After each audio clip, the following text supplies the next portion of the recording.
各位朋友你好，又係我哋傾下偈嘅時候啦。今日想同大家講下最近喺東張西望咧有啲報道喎，就係懷疑有不法集團咧去利用一啲撞車事件，咁跟住發生咗啲意外之後，咁就可能有碰撞，甚至冇碰撞咧，就寄出一啲嘅索償單俾有關嘅車主。咁呢啲車主收到呢啲罰單咧，可能見到嗰個賠償會高達幾十萬咁樣樣。咁去到一個階段之後報警啦，咁啊警方而家去介入調查，有機會係一啲嘅醫生或者係律師或者係一啲嘅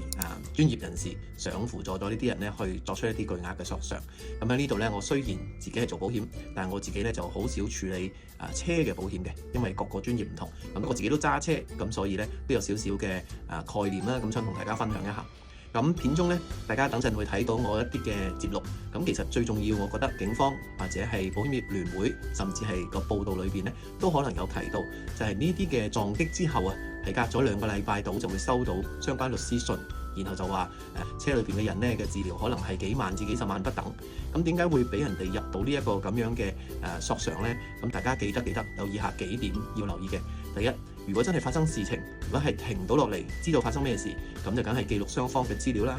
第二就係如果響發生咗意外之後，會唔會私了呢？自己去解決呢？呢個大家真係要諗清楚，因為有啲私了當然可以幫大家慳翻啲索償，咁然後個 NCB 唔會獲得去扣減。但係如果私了背後嘅結果係達到頭先俾人哋利用嘅情況呢，咁大家就要小心啦。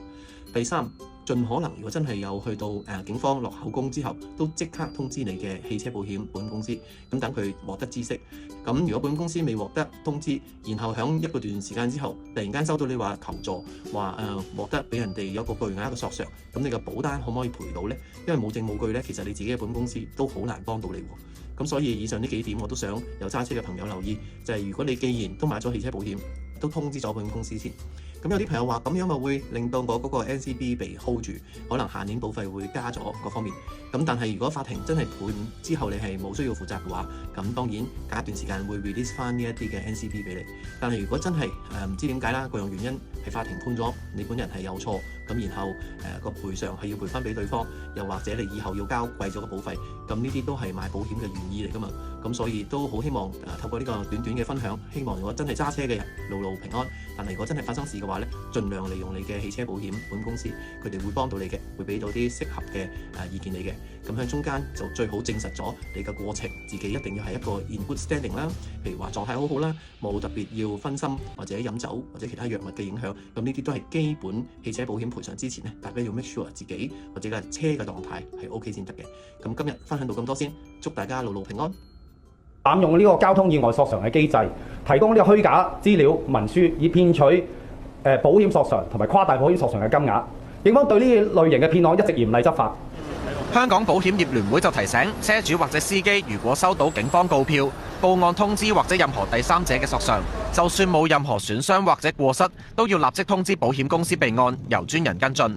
有啲人可能會覺得我驚我報咗保險之後會唔會冇咗我個無索償獎勵 NCB， 或者會唔會出年交咗我個 loading 啊保費會加個附加費啊？嗱，但係千祈唔好因小失大，喺呢啲咁嘅情況之下咧，先報保險。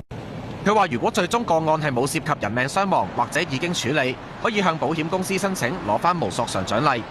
無線電視記者梁永祥報導。